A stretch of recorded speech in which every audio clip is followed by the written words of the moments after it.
Well, we thought we'd have some fun tonight with the recipe. We're going to make some roasted chicken, but I don't know how many of you out there have heard the story. There's this myth growing. It's been over 30 years now, this recipe floating around called Engagement Chicken. It all started with Glamour magazine. The editor back then was Kim Bonnell, and she gave this recipe to her assistant, Kathy, and she made this for her boyfriend. And after she made it for him, he proposed to her, and they got married. So the recipe then was passed down from Kathy to her assistant, and then it kept going down to assistant, the assistant's almost like a chain letter, and it produced 3 more marriages. So the editor said, hey, we're onto something here. Let's dub this Engagement Chicken. So it's been growing in legend, and people have been having fun with it. And it was a few years back in the 90s, Howard Stern's girlfriend made this for him. And he found out about it the next day when he was raving about it on the radio. One of his viewers recognized it and called in and said, hey, that was the Engagement Chicken. And he got his girlfriend on the phone live, and she admitted that was true. And by that time, it had produced over 70 proposals. It's a really easy recipe to make because there's not much to it. There's just a roasting chicken. Okay, and then you're going to have lemons, kosher salt or sea salt, and black pepper. And that's it. Really? I mean, that's all the ingredients there are. And then there's some garnish, but that doesn't get added. That's just for viewing later on. Wow, this is a simple recipe. Yeah, real easy. And what I'm also going to make tonight, in addition to this, because we want to serve something along with it, are our red potatoes. I'm going to roast some. So they're just the small red potatoes with onion and garlic, and then I'm going to put salt, pepper, and olive oil. Excellent. So we'll start with the chicken, get that in. Crystal will give you the link to Glamour magazine, so you could actually see the recipe online, and you could read a little about the history. But it calls for about an hour to hour and a half roasting. That's like 18 to 20 minutes per pound. But this is a bigger one, so this is going to take between 2 and 2.5 hours to cook. I'm going to wash in cold water. That was the oven preheating to 400. Oh, that's where the oven needs to be, 400? I'm going to go in the cavity. Oh, that. This is the worst part. I've made a couple turkeys before, and it grosses me out every time. Mm-hmm. Okay, you got that nice and open. And it has a built-in thermostat there, a popper.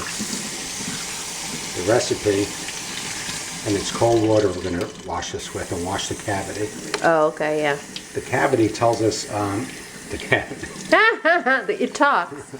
The recipe in Glamour magazine is going to tell us how to do it with the meat thermometer. Mm-hmm. And we have those, so we'll show you how to do that just in case your roaster doesn't have that.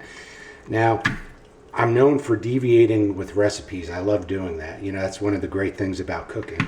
But since this is a sacred recipe and we don't want to do anything to hinder, the myth, I'm not going to deviate at all. So we wash it with cold water. Now it calls for putting it up on end and letting it drain for 2 minutes. So we'll do that.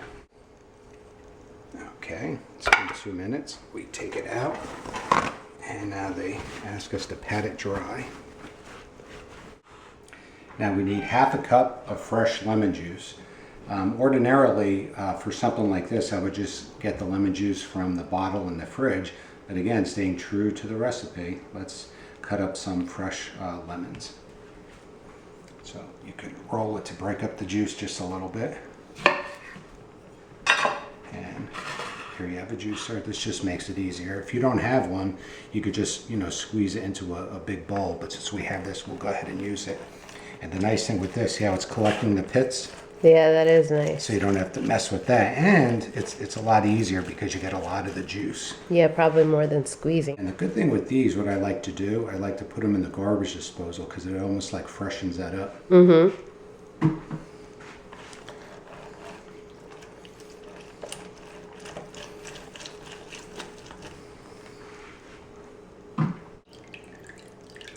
All right, there. And that was 3 lemons, and that produced half a cup. Excellent. So I'll put it back in here for later. Okay, now we take the chicken, which has been washed and dried, and we put it breast side down in the pan. And then we're going to put the lemon juice all over and rub it in. Get it in the cavity. Open that up. And we'll pour it in there and rub it all around. Just keep rubbing the whole chicken. Make it the bottom side too. Breast side down is when we bake it. Wow, that's different. Now we take the salt, and it's a tablespoon. So we're going to start sprinkling that all over. Rub it in the cavity too. Get it in there. And we're not going to bake it down the whole time. We're going to, as you'll see a little later, we're going to flip it. Oh, okay. It's like a pre-bake they do. Okay. And now it's half a teaspoon of freshly ground pepper. Again, I would just use the regular pepper like this. But again, true to the recipe, if we want to have that question popped, this is what we have to do. Yeah, because at the end of this, I'm going to want to ask you to marry me again. Yeah, I don't know what happens if a married couple eats this. Uh-oh. Maybe the opposite happens. Get out! And stay out. And stay out. And take all your makeup with you. Yeah. That's probably what you would say. Yeah, what we need, 2 U-Hauls? I know, 2 U-Hauls. Just for the makeup. I can throw all my clothes in the car. Okay.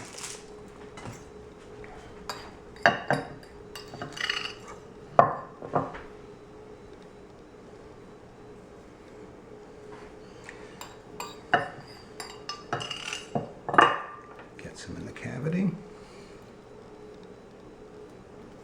And on the underside, which is going to be the top once we turn it. Now the oven's preheated to 400 degrees, so the next step is we take 2 lemons, roll them again to break up the juice, and you poke 3 times. 1, 2, 3, so they're evenly spaced. And you take these and you stick them in the cavity. Now, depending on the size of your chicken, it may vary how many you could get in here. But we could get 2 in there real easy. Oh, by the way, how big is this bird? I think it was 7 pounds. In fact, we could probably stick a third because it's so big. Okay. If you have a small chicken, which is fine, prepare it the same way, but you might only be able to get 1 in. Okay, so we got that in. Now the oven was preheated to 400. It then tells us to lower it to 350, which I just did, and put it in the upper third of the oven. So I put it on the highest rack I can for the pan. And also on the pan, you see how I have the, let's go up here. I should have explained that before. It's a roasting pan, and if you have one like this, this is what the recipe calls for. And it's really good to have one of these because it keeps the bird or turkey. In fact, this is what we use for our Thanksgiving turkey. Keeps it above the pan and lets the juices flow out on the bottom. So, and you see how high the handles are though? So you might need, extra space. So you just put it in there and you cook it for 15 minutes. Oh, wow, okay. And then we're going to take it out and turn it. Oh, okay. While the chicken's in the oven baking for the first 15 minutes, I'm going to put together a tray of potatoes, the red potatoes that we're going to roast. So if you're not interested in doing this, just fast forward a little, but if you want to watch, I'll show you how we do this. I have the small red potatoes, and we're just going to cut these in half. They've already been washed and dried, so this goes real easy. This one is a little big, so I'll cut it in 4s. We want it in bite-sized pieces. And we'll do this with all the potatoes. You see the pan I'm using. One of the nice things I like about this pan, you get it at BJ's or Costco, one of those warehouse clubs. and you buy them in bulk quantity, so they're pretty cheap. And the nice thing is when it's done, no cleaning. You just throw it out. We use a lot of those. Yeah. It is nice though, because you can just fold it up and throw it away. Exactly. Now that the potatoes are all cut up, I'm gonna chop an onion, or slice an onion, and add that.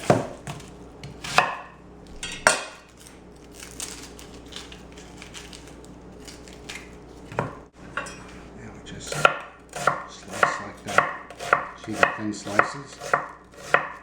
Mm-hmm. I'll do this one.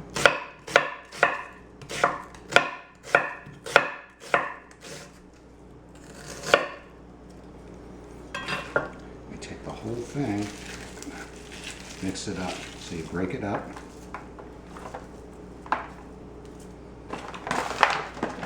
Mix it all together. This will give it a nice sweet taste.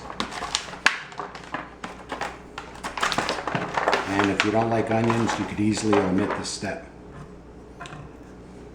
So I find it really enhances the flavor. I think we'll throw a few cloves of garlic in there. Let's get 4 nice sized ones.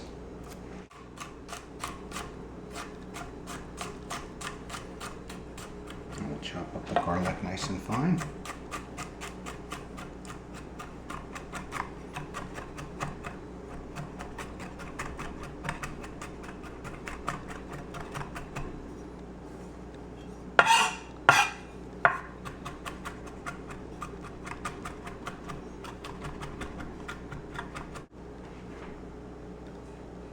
Take some extra virgin olive oil and liberally pour it on.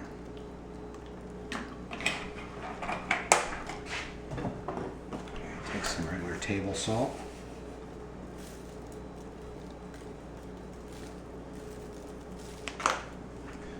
And some black pepper.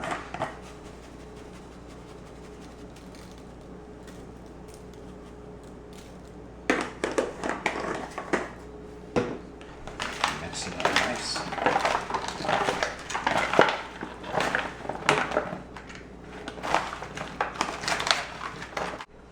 Okay, here's the paprika. We'll just put a little of that on.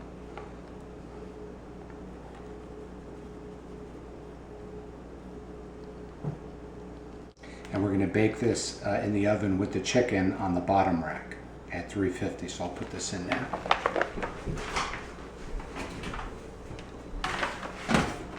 Nice. It's been 15 minutes. Now we're going to take this out and we'll put it up here. Okay, now with tongs or wooden spoons, take the chicken and turn it over. Okay. And this is how it's going to cook for the remainder of the time. Now again, as I mentioned before, the recipe calls for about an hour and 15 minutes cooking, but since this is a big bird, it's going to take longer. So we have the pop-up timer, which is good, but if you don't have that, what you're going to want to use is a meat thermometer like this. This is the big one we use for the turkey or big cuts of meat, and you see how it has this handy little slider? You could put it to where the temperature you want, and then the needle will go up and match that. Since this is smaller, it's only a roasting chicken, we're going to use this. So if you don't have the pop-up timer, use something like this, and you're going to put it in the thigh, and you're going to cook it until it comes up to 180 degrees. By that time, any germs or bacteria or salmonella that was in there would be killed, and it'll be safe to eat. So again, 180 degrees, and 20 minutes per pound at 350 is a safe guideline. Okay, now we put it back in the oven, uncovered, and that's it. Okay. Ooh. And it looks like the timer Wow. has popped. So we'll take this out. Look at that. Nice brown crust. I like that. Take the potatoes out. And the thing with the potatoes, halfway through, I stirred them up a bit. Mm-hmm. Excellent looking. And an important step is in the recipe is to capture all this. So we're going to pour that in a little serving dish.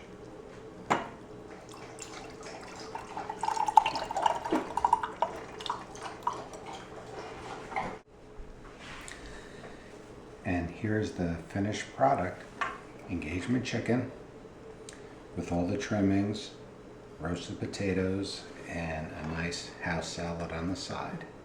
Can't wait to eat.